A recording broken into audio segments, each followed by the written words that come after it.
The Wolverines won 9 out of 10, swept Alaska to move into first place in the CCHA. We talk about tonight on WOLV Overtime.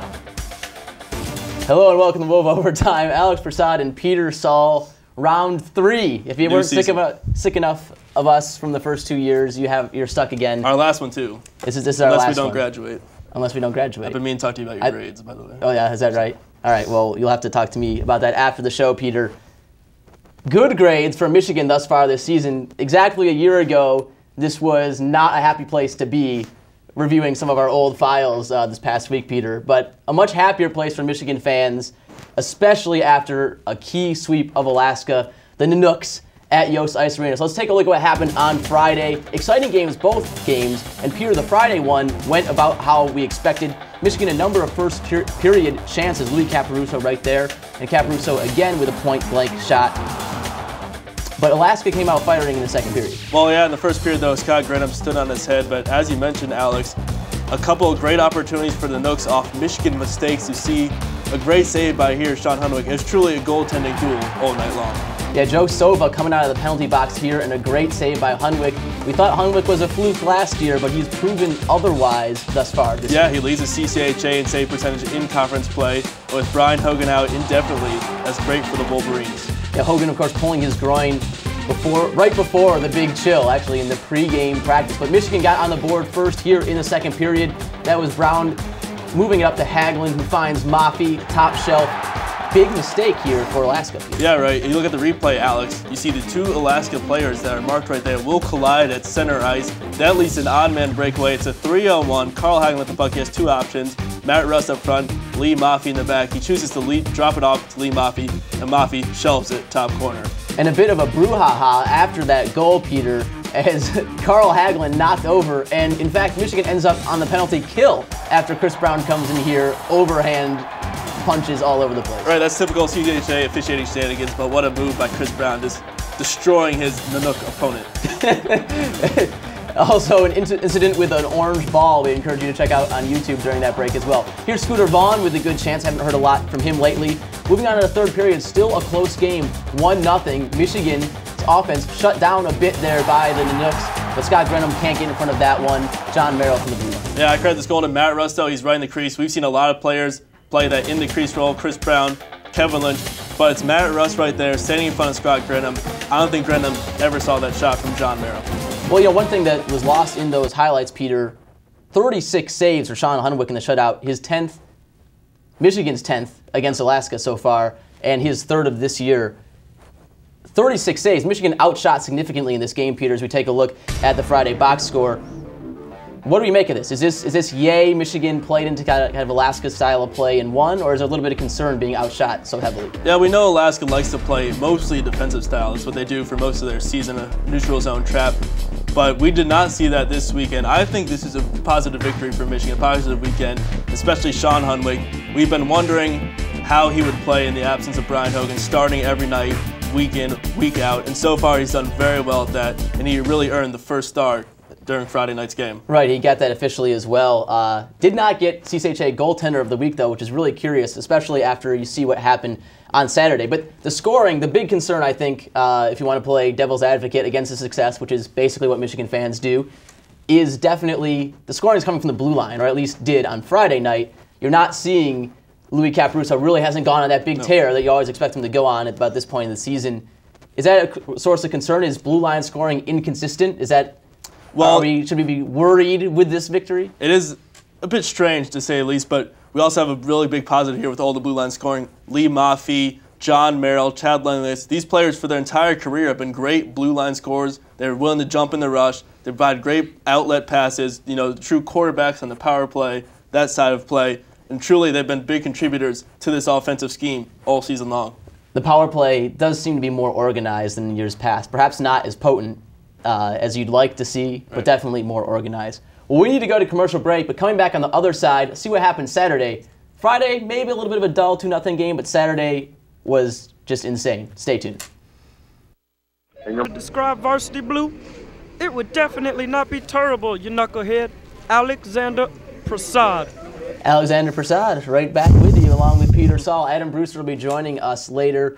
Peter, Saturday, you and Adam, the official, unofficial voice, I think I did that right. According to Adam, at least, which doesn't mean anything, of Michigan hockey called that game. Definitely an exciting one, perhaps the most exciting one I can remember attending in person at Yost. Right, that's probably the most shocking thing. You expect Alaska, as we mentioned, to play their standard defensive trap style.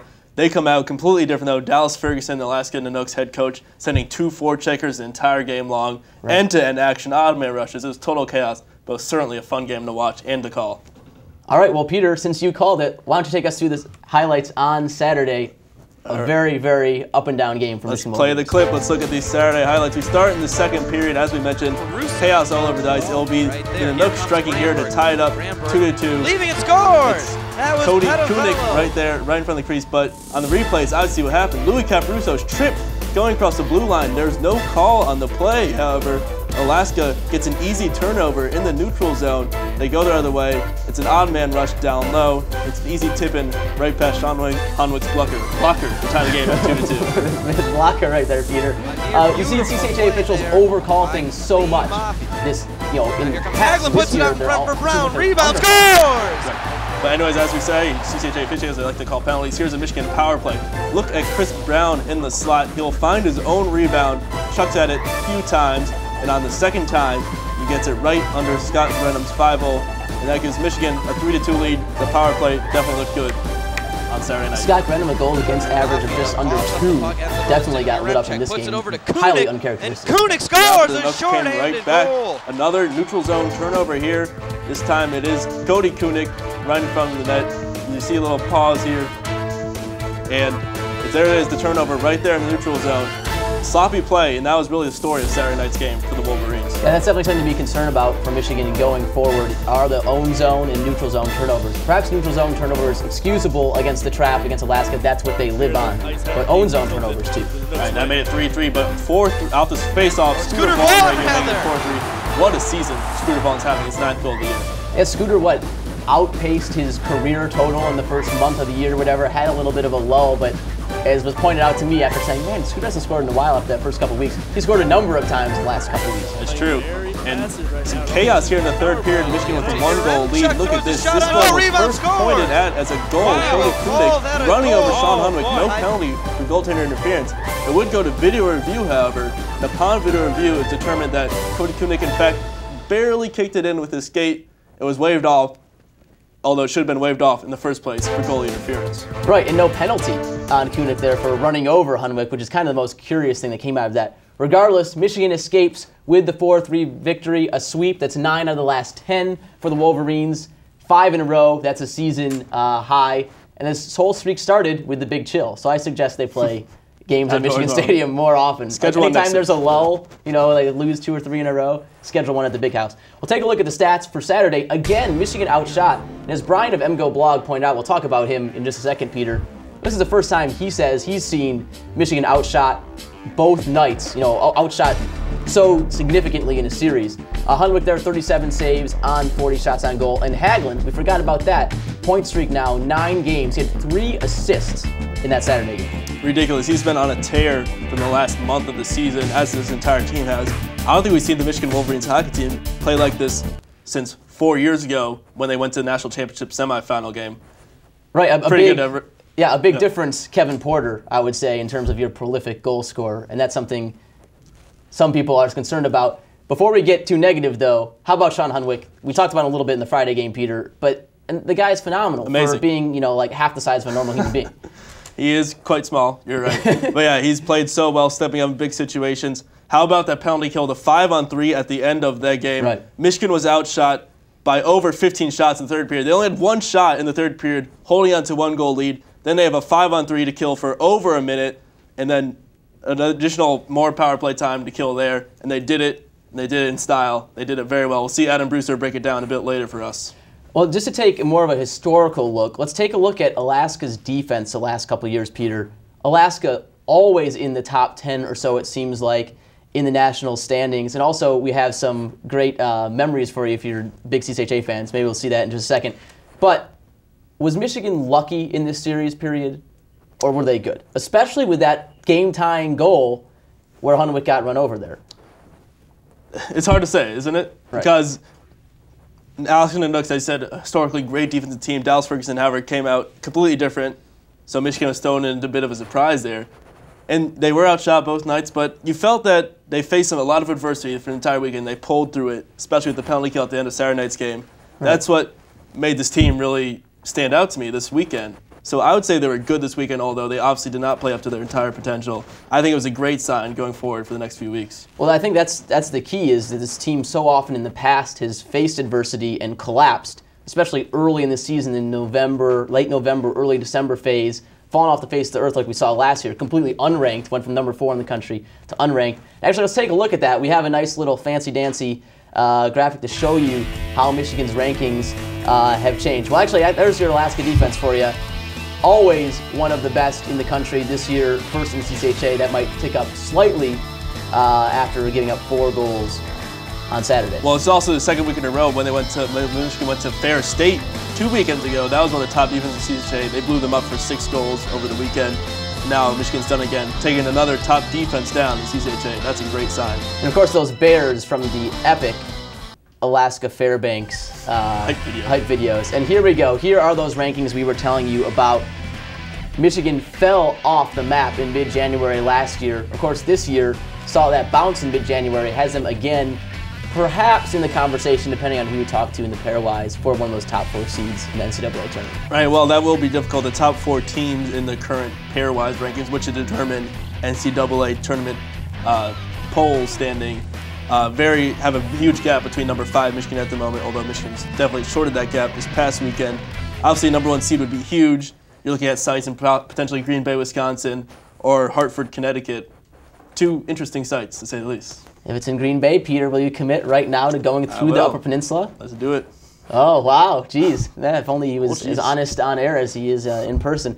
So, but the strategic ramifications, getting the NCAA tournament's a little bit, too far, not even on the horizon yet, but the CCHA tournament is. So if you take a look at the CCHA standings after this past weekend, Peter, there you go. Michigan at number 1 with 43 points. We're so used to seeing Miami at the top of these standings, at least the past couple of years. They're all the way down at number 3 with 36. In fact, depending on how many points Michigan takes these next 2 games, they could lock up the first seed with 2 series left. Definitely, and they really have a weak schedule going into, you mentioned Miami. Besides that, that's their really only tough competition. They also have a series against Ohio State coming up, obviously 1 game against Michigan State, but there's not much to worry about really in the upcoming Michigan schedule. They obviously mentioned they could have a number 1 seed. I think it's definite they're going to have a first-round bye going to the CCHA playoffs as a top 4 seed, no matter what. They'd have to play pretty horrifically against some pretty bad opponents down the stretch to actually do that. And if they did, they'd also be jeopardizing their NCAA ranking. Certainly still would get in, but it wouldn't be as pretty. It'd be a situation similar to last year where they sneak in. In light of that, every week, the show is called Overtime. We have to point out who is working overtime, Peter. And I think for the first time, at least that I can remember, there isn't agreement even between 2 people, 2 of the producers of this show, on who should get that award. So let's take a look at who is on the working overtime team this week.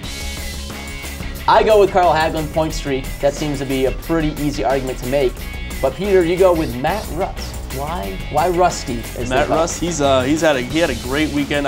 We saw him in the highlights, standing in the crease, blocking shots, deflecting pucks into the net. So that's not a role we've seen him play so far in his career. A role we have seen him play so far is on the penalty kill. You can't say enough about how he killed that penalty at the end of Saturday night's game. That was one of the big moments of the season. It might end up being the top moment of the season. And him and Carl Hagelin, your working overtime pick, did a huge job in killing that penalty. Matt Rust, great player. I'm sure we'll see him have a long NHL career. I guess one thing to add about Hagelin that I think contributed to my selection is the fight. For as stupid as it is, Carl Hagelin got an unsportsmanlike conduct penalty, I think, for being punched. Well, yeah, right, for being punched. Well, that's the Michigan slappy narrative. I think it was for mouthing off to the referee because the penalty wasn't called at first, and then later, as the shenanigans progressed, as he was talking to the referee, then he was shown the door. Right. And so many things have been said in the past about the Swedish hockey player demeanor, Europeans can't win the Stanley Cup, and all these different things. Carl Hagel's a pretty gritty guy, and you saw some of his, his love for dancing around a little bit, I guess you would say, in his first 2 years. But he's definitely proven to be, get dirt under your fingernails. He's a gritty forechecker, gritty back checker. That's why he's a great penalty killer. Why he's a great power play player. Right. And as you mentioned, hey, Swede won the Stanley Cup 2 years ago as a captain, Nicholas Lidstrom.